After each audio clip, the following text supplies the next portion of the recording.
Hola, bienvenidos a su programa de Master Mentor. Ahora estamos con un gran invitado, un controlador de tránsito aéreo que además es presidente del Colegio de Controladores de Tránsito Aéreo de México, el COCTAM. Ustedes saben que aquí invitamos a mentores para que nos digan su trayectoria, que nos platiquen un poco de su vida, cómo es que le hicieron en su proceso para llegar hasta donde ahora están, que es un mentor. Ahora, como presidente del colegio, posición muy importante, como todos los colegios ustedes saben de especialistas, él representa a los controladores de tránsito aéreo. Pues Miguel, ¿cómo estás? Luis Ramón, muchas gracias por la invitación, un honor y un gusto estar contigo. Pues mira, dinos, platícanos, primero en esta primera parte, ¿cómo es que Miguel se hace controlador y cómo es que Miguel posteriormente se hace presidente del Colegio de Controladores? Claro que sí, con todo gusto. Yo soy oriundo de Córdoba, Veracruz. Sí. Ahí nací y crecí hasta los 16 años. Estando ahí me surgió la inquietud de estudiar en un plantel de formación militar. Entonces ingresé a los 17 años a la Fuerza Aérea Mexicana, al Colegio del Aire. Ahí tomé el curso de formación de oficiales controladores de vuelo. Serví en la Fuerza Aérea Mexicana por 12 años y en ese inter, ya estando envuelto en la industria aeronáutica, me enteré que existía la carrera en el medio civil, que se daba la prestación de servicio a través de la dependencia CENIAM. Y me interesé tanto en el medio civil que decidí dejar el servicio armado. Solicité mi baja después de haber cumplido el tiempo de servicio al que estaba yo obligado. Ingresé a CENIAM en el 2005 y mi primer aeropuerto fue Ciudad Juárez. Llevo ya trabajando en CENIAM 18 años. Y aun cuando es el mismo trabajo, por así decirlo, el ámbito de aplicación en el medio civil te permite hacer muchísimas más cosas, ¿no? Tiene demasiadas aristas, ¿no? Tanto en el área operativa como administrativa. Entonces, básicamente así es como primero me hice controlador de tránsito aéreo por el interés de pertenecer al Instituto Armado. Y después, ya estando ahí, me surgió más el interés por desempeñar la carrera en el medio civil. Entonces, si alguien quiere hacerse controlador aéreo, ¿tiene que ser vía la Fuerza Aérea o es...? No, bueno, es un camino. Finalmente la dependencia que ofrece el servicio en el medio civil es CENIAM, Servicio de Navegación en el Espacio Aéreo Mexicano, que es un órgano desconcentrado de la Secretaría de Infraestructura y Comunicaciones y Transportes. Y esta dependencia tiene su plantel de formación para quien esté interesado. El curso para hacerse controlador de tránsito aéreo dura 2 años. Tiene los créditos para hacerse TSU, Técnico Superior Universitario, y la propia dependencia tiene bolsa de trabajo para ejercerse como controlador de tránsito aéreo en alguno de los aeropuertos que están distribuidos a lo largo y ancho de nuestro país, ¿no? Okay. Como civil. Muy interesante. Entonces, amigos, para que los que quieran, ya nos platicará qué más hacer, ser controladores de tránsito aéreo. Bueno, ustedes saben que yo soy también controlador aéreo. Por 35 años trabajé en CENEAM y ahora me desarrollo en Grupo Lidex, pero el punto es de que nuestros compañeros, amigos que quieren hacerse controladores de tránsito aéreo, pueden estudiar después del bachillerato como una carrera y hay que tener un buen nivel de inglés y hay que ir a CENEAM, ¿verdad? CENEAM sí. Para hacer todo este trámite. Sí, correcto. CENIAM generalmente saca en sus redes sociales las convocatorias. Cabe destacar que la formación es becado, es un curso que no tiene un costo para quien esté interesado. Es bastante exigente el desempeño que se les pide porque desde luego hay mucha responsabilidad en el trabajo de los controladores de tránsito aéreo. En cada turno tienen muchas vidas en sus manos por la responsabilidad que merece estar proporcionando seguridad operacional a las aeronaves. Sin embargo, es una carrera muy muy bonita claro. que nos da muchas satisfacciones, ¿no? Sí. El saber que está uno haciendo bien su trabajo, el saber que termine el turno sin mayor sobresalto, que pudo uno colaborar con la seguridad operacional, deja muchas satisfacciones. Entonces ya tendremos oportunidad de platicar, ahondar en la parte formativa de los controladores. Pero tú vienes entonces del área militar. Sí. Y entonces se puede hacer el cambio cuando tú quieras. Tú tuviste que terminar como militar. Sí, las Fuerzas Armadas te dan la capacitación y el tiempo que dure tu capacitación, el doble de tiempo lo tienes que prestar en servicio activo. Uh-huh. En ese tiempo te estoy hablando de los principios de los 2000, por ahí yo causé baja en el 2004. todavía había mucha apertura para transicionar de ser controlador militar a controlador civil. Ahorita la Fuerza Aérea tiene muchas áreas de aplicación dentro del propio sistema militar, entonces ya no ha habido tanto auge de controladores militares que buscan transicionar al medio civil. En ese tiempo todavía era bastante común. Hay muchos compañeros en CENIAM que son de extracto militar como yo. Ahorita ya no tantos. En teoría el curso formativo es muy similar porque la reglamentación es la misma. Los aviones se separan del de mismo la misma modo. forma. Sí, pero por obvias razones el ámbito de aplicación militar implica peculiaridades, ¿no? Dentro de sus operaciones, ¿no? Que son muy diferentes a las civiles. En ese sentido no me fue tan difícil readaptarme al medio civil. Ajá. Oye, y dime una cosa, mucha gente nos pregunta cuando son militares, ¿de veras esta parte de la formación militar es estricta? ¿Cuál será la diferencia con la formación civil? Mira, debe serlo en el sentido de que, recordemos que las Fuerzas Armadas, en su sentido más amplio, lo que hacen es la continuación de la política a través de las armas. Es decir, los fines políticos que tenga un gobierno, cuando ya no hay diplomacia, cuando ya se agotaron los recursos diplomáticos, se deben de alcanzar esos fines políticos y entonces se hacen ahora a través de las armas, ¿no? Sí. Entonces, en algún momento puede ser que lo que tú le estés ordenando que hagan a este personal pueda ir en contra de sus convicciones, sus creencias religiosas, ¿no? Si, por ejemplo, tú dices, se tiene que defender un territorio que esté en disputa. Sí. En ese sentido, puede ser que tengas que entrar en conflicto, va a haber una fricción. Sí, claro. Y para efectos de que no se cuestionen las órdenes, por eso es que se vuelve a veces tan inflexible la formación militar, porque debe de ser personal que está aleccionado para cumplir órdenes sin cuestionarlas, ¿no? Claro.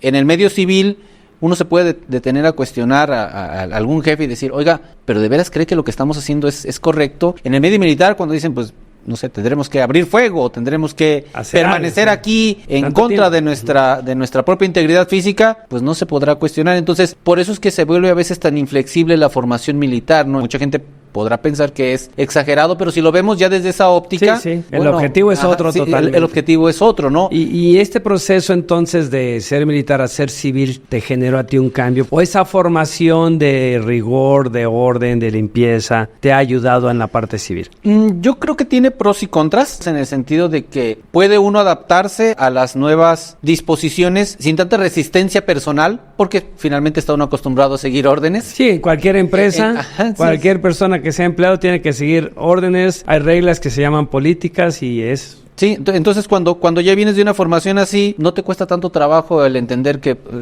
dijeron que se va a hacer A en vez de B, pues se hace A y ya, ¿por qué? Porque así lo ordenaron y ya. Entonces, en ese sentido no es tan difícil adaptarse.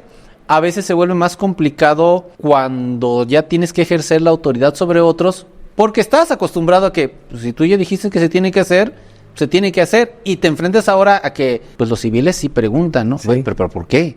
¿Pero cómo? Pero entonces ahí puede haber un poquito ese choque cultural. Por ahí se menciona mucho a modo de broma que es más fácil militarizar un civil que civilizar un militar. Claro. Los militares a veces no están tan acostumbrados a que los cuestionen por esa misma situación. Porque su objetivo, su formación tiene otra línea. Pero como el controlador aéreo es así, el controlador aéreo no espera mucho que le digas por qué. No hay tanto tiempo. El controlador aéreo da instrucciones para un avión que desciende, otro que asciende, no va a estar, oye, si quiere, ¿no? Descienda o mantenga o vire. Sí, creo que muy en lo particular, no sé el caso de otros compañeros, puede ser que lo que más me haya afectado a mí era que en el caso de las operaciones militares, cuando se tiene que cumplir con un objetivo, por ejemplo, no sé, ayuda a la población en caso de siniestro. Puede ser que las condiciones meteorológicas te limiten, si fuera una operación civil, por la reglamentación, no por los parámetros de seguridad. Y los militares,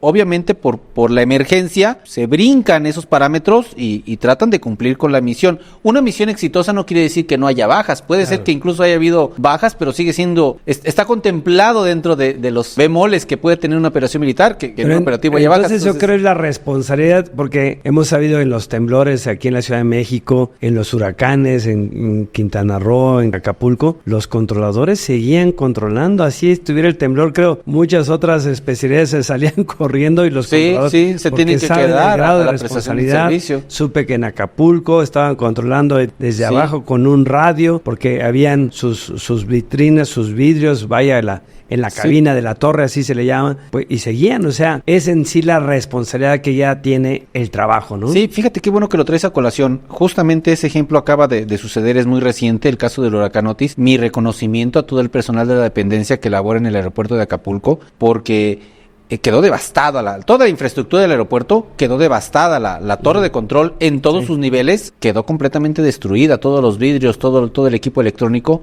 más sin embargo los compañeros permanecieron ahí a la prestación del servicio con los medios con los que tuvieron, la dependencia estuvo a la altura de las circunstancias, logró restablecer el servicio en muy breve tiempo y es algo que es digno de admirarse, de reconocerse y de aplaudirse, ¿no? Mi reconocimiento a los compañeros que estuvieron ahí. Y lo que yo te mencionaba con respecto a veces en el ámbito de pasar de lo militar a lo civil, es que creo yo que a veces en el ámbito civil sí tienes que respetar mucho los parámetros de seguridad, y cuando recién vienes llegando del ámbito militar dices, pues no, ¿Hay de otra forma?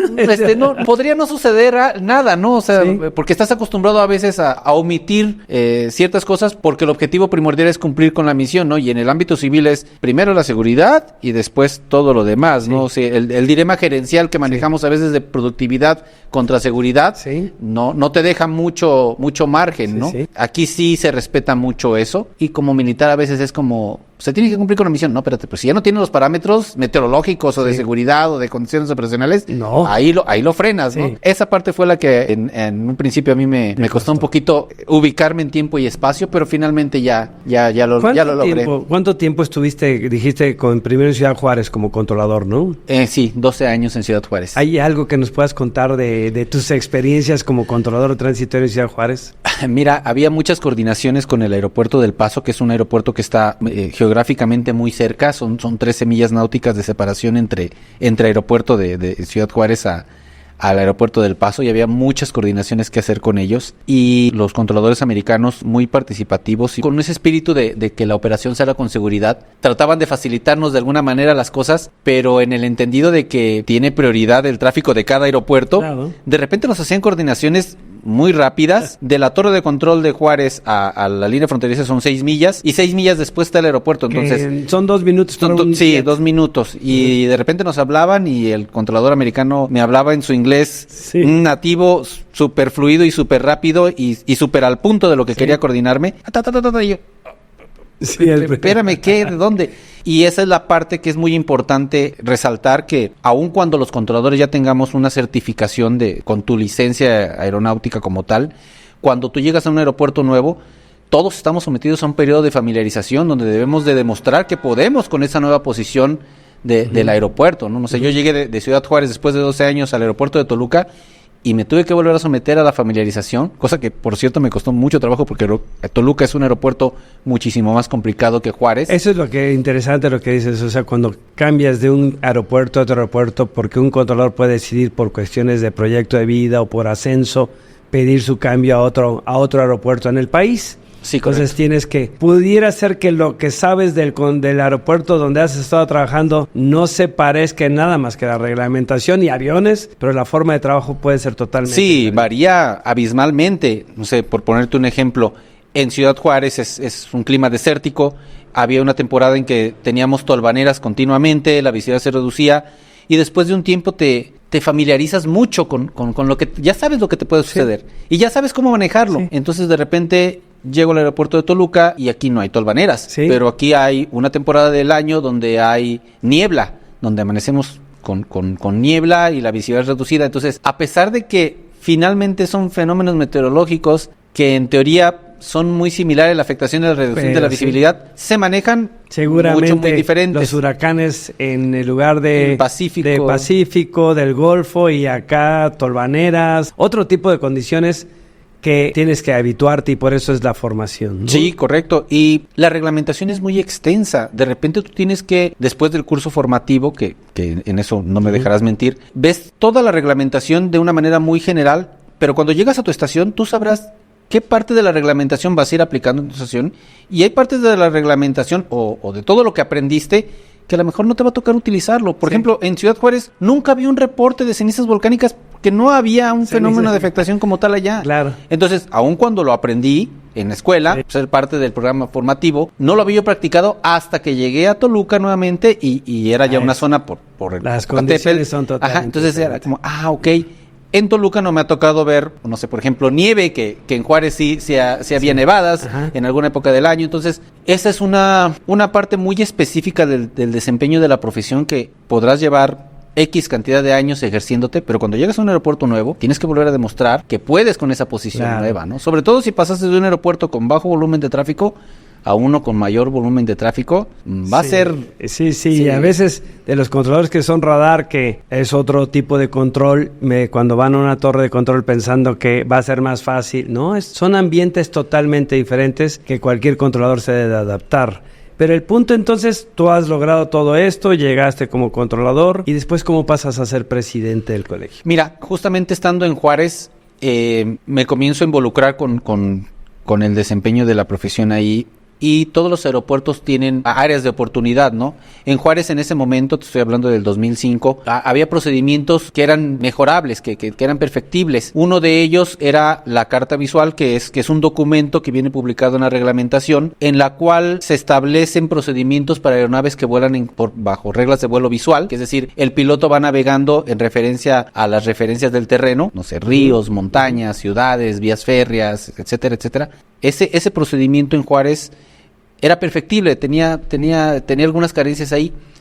Y cuando nosotros solicitamos a la dependencia que lo mejorara, la dependencia desde luego lo tomó en cuenta, pero lo puso en la fila de pendientes que tiene, porque es una dependencia que atiende a todos los aeropuertos de toda la República, y el colegio, que ya en ese momento ejercía de manera muy, muy consistente sus responsabilidades en el aspecto de la asesoría técnica, recurría a ellos. En ese momento yo no formaba parte del colegio como tal, fue cuando decidí agregarme al colegio. Ahí es donde lo conociste. Ajá, ahí lo conocí, fue mi primer contacto con el colegio. Preguntando ahí cómo podíamos hacer que se agilizara un poco el trámite, me dijeron, recurre al colegio. Es un órgano colegiado que tiene un departamento técnico que te puede ayudar, te puede asesorar, te puede dar tanto la reglamentación como la capacitación. Entonces, ese proyecto, otro compañero que ahorita labora en el aeropuerto de Manzanillo, y yo, que en ese momento estábamos ahí en Juárez, nos abocamos a pedirle todo el asesoramiento al colegio, a los directivos del colegio. Nos acercaron muchísimo material, nos acercaron manuales y modelos ya establecidos. Logramos enriquecer el procedimiento que había, y lo que a mí me cayó el 20 en ese momento, tuve esa mini epifanía, si así se le puede llamar, es que la dependencia va a atender desde luego las necesidades que tenga cada estación, cada aeropuerto, en medida de sus posibilidades y de la secuencia que tengan ellos de proyecto. Uh-huh. Pero la ventaja que tiene colegio es que tú puedes desarrollar los proyectos en los que tú estés enfocado, porque no te limita a tenemos que seguir este programa, y ya tú llevas un proyecto al colegio, y colegio, dentro de sus facultades, que más que una facultad es una obligación, es atender a los que ya son colegiados, que son miembros colegiados, y decir, ¿cuál es tu necesidad? ¿No? Mira, tenemos esta carencia ahí, y te dan todo el apoyo y todo el recurso que esté al alcance en ese momento, guardando toda proporción de los recursos que tiene el colegio. Entonces, para mí fue como, fuera de la burocracia que pueden manejar las dependencias de gobierno, esa instancia está para servirte específicamente, ¿no? Está para servir. ¿Cuántos integrantes tendrá el colegio ahora? Porque son 1,100 controladores. Aproximadamente el CENIAN tiene en funciones 1,100 controladores a lo largo y ancho de la República. De esos 1,100, alrededor de 500, varía el número, ¿sí?, por los retiros, o de repente hay bajas, o alrededor de 500 controladores estamos afiliados actualmente al colegio. Y es como todo grupo colegiado, es una disposición de cada persona pertenecer. No, sí, desde luego.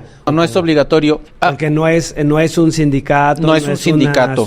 Bueno, sí. Era una asociación civil, empezó como ACTAM, correcto, ¿no? Es correcto, sí. En los años 70 fue una iniciativa de un grupo de controladores hacer una asociación de controladores de tránsito aéreo, y finalmente se logró que se tramitara el título de técnico superior universitario, que por los créditos del curso formativo es lo que corresponde, y teniendo ya un título se logró el registro del ACTAM, de la asociación, ante la Secretaría de Educación Pública, ante la Dirección de Profesiones, como colegio de controladores, que de repente es una confusión muy muy común con las personas.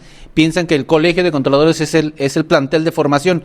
No, los colegios de profesionistas básicamente son asociaciones civiles integradas por personas que ejercen que ya egresaron. Que ya egresaron, que ejercen una sola profesión, es decir, está el colegio de cirujanos, el colegio de pilotos, el colegio de contadores, que están reunidos, que tienen todos título profesional, y por ser una asociación con gente titulada, recibe el grado de colegio, ¿sí? Okay. Entonces, están regidos bajo la ley del artículo 5º constitucional de las profesiones, y tienen facultades para ser asesores del Estado en el ejercicio de la profesión. Okay. Entonces, la trascendencia de los colegios de profesionistas en nuestro país es muy importante. A veces no se nota tanto, pero finalmente quienes estamos trabajando, quienes estamos involucrados en los colegios de profesionistas, sabemos la responsabilidad que llevamos y procuramos estar a la altura de las circunstancias, ¿no? Perfecto. Y ahora como presidente, pues muy bien, mira esta trayectoria de un controlador militar, control civil, ha sido a aeropuertos y ahora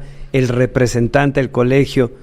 Pues es muy interesante. Y Miguel, yo quisiera que como mentor le dijeras a las nuevas generaciones, a los jóvenes que quieren hacerse controladores, a los jóvenes que quieren crecer como en la parte de la aviación como controladores y posiblemente algún día quieran llegar a ser presidentes del colegio, ¿cuál es el proceso? ¿Qué es lo que hay que hacer? ¿Qué actitud debes de tener? ¿En qué te tienes que preparar? Mira, es una pregunta bastante interesante. Creo yo que se puede abordar desde varias aristas. Desde mi muy, muy personal punto de vista, pienso que el ejercicio de una profesión no debe delimitarse únicamente al aspecto técnico de la misma profesión. Es decir, habrá alguien que sea excelente controlador de tránsito aéreo, que sea muy apegado a la reglamentación, que sea muy atento a su conciencia situacional, de la seguridad de las aeronaves que tiene en ese momento bajo su control y demás. Sin embargo, creo yo que el aspecto del crecimiento personal tiene que ver con lo que complementas, ¿no? En mi caso, aparte de estudiar control de tránsito aéreo, soy licenciado en Derecho Burocrático. Actualmente estoy estudiando una maestría en Gobierno, en Administración Pública y Gobierno. Y creo yo que esa parte administrativa, esa parte en la que cada quien va complementando lo que hace, es lo que ayuda al gremio a salir adelante, porque, salvo tu mejor opinión, yo pienso que, por ejemplo, podrá haber un cardiólogo excelente.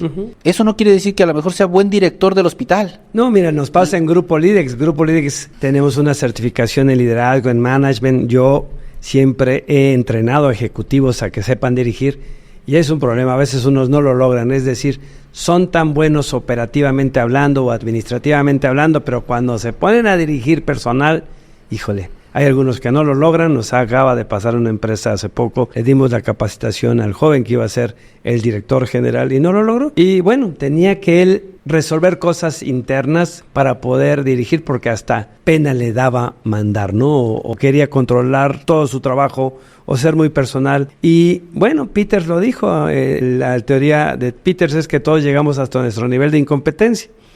Y yo como capacitador, ¿cómo logras cubrir ese nivel de incompetencia? Pues capacitándote. Y pues es una parte, y otra parte es creciendo internamente como persona. ¿O qué opinas? Sí, tú? Desde luego. Y fíjate que es un aspecto muy amplio el ámbito de la capacitación, porque puedes enfocarlo mucho en el área específica de la aplicación de la propia especialidad. Es decir, la capacitación puede ser que un controlador, su aspiración sea hacer el mejor controlador que tenga su estación, y puede ser su que región, siempre, ¿no? Y, sí. Que ascienda en los procesos operativos. Sí. Y sigue bueno. siendo muy bueno. Y si se queda ahí, si ese es su enfoque, es muy válido. Finalmente, muchos de los compañeros eventualmente van a ocupar cargos de supervisores, jefes de estación, directores de la dependencia, subdirectores de las diferentes áreas. Y esa parte es la que creo yo que vale la pena hacer conciencia situacional y hacerle ver sobre todo al personal de nuevo ingreso, a los compañeros que están en el curso formativo, que eventualmente serán nuestros colegas, que no se limiten únicamente al aspecto técnico operativo de la especialidad, que lo enriquezcan, ¿no? El poderlo complementar, no sé, con una licenciatura en administración, con una licenciatura en pedagogía, como fue tu caso, que tu especialidad es la parte de la educación, y que es indispensable además. El que sepas hacer un trabajo no quiere decir que lo puedas enseñar. Claro. Hay controladores que son excelentes controladores, pero a la hora de que te ponen a la familiarización con uno de ellos, te dicen, fíjate cómo lo hago.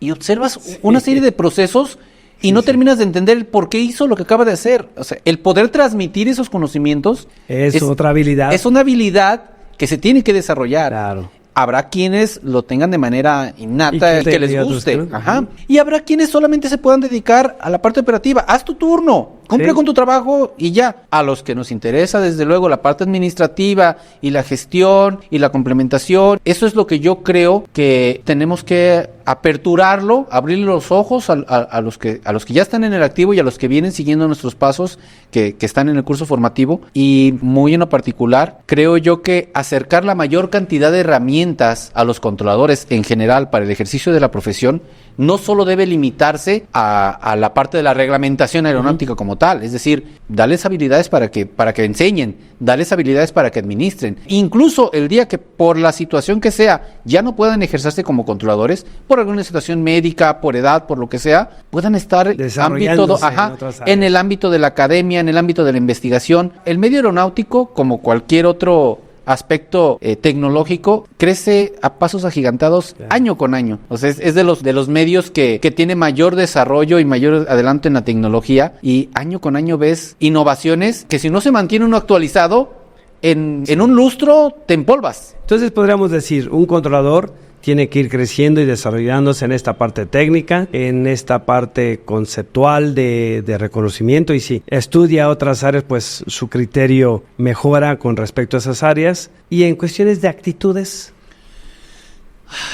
Mira, el perfil del controlador, yo creo que vas a estar de acuerdo en esto, debe de ser una persona que sea un tanto impositiva. Sí. Estamos acostumbrados a que en nuestro trabajo giramos instrucciones a las aeronaves y tenemos que hacernos obedecer en algún punto. Que tenga una seguridad. Ajá, que tenga una seguridad en la manera que da las instrucciones. Entonces, a veces se vuelve complicado, por ser tan mandones los controladores, hacerles entender que necesitan más, que necesitan... Y es algo que van crecer, desarrollando, quieran o no, porque están acostumbrados a dar instrucciones. Ese es su trabajo. Sí. Y eso es una actitud, ¿no? Ajá, entonces esa actitud es en la que yo creo que como colegio, y ahorita que me honraron con el cargo y que estoy llevando las riendas, es en la que debemos de permear y debemos de saber influenciar de manera positiva para que los controladores vean esa ventaja. De repente ha habido controladores que me preguntan cuando se les invita a asociarse, a afiliarse al colegio, bueno, ¿y cuál es el beneficio? ¿Cuál es la ventaja? Y mi respuesta siempre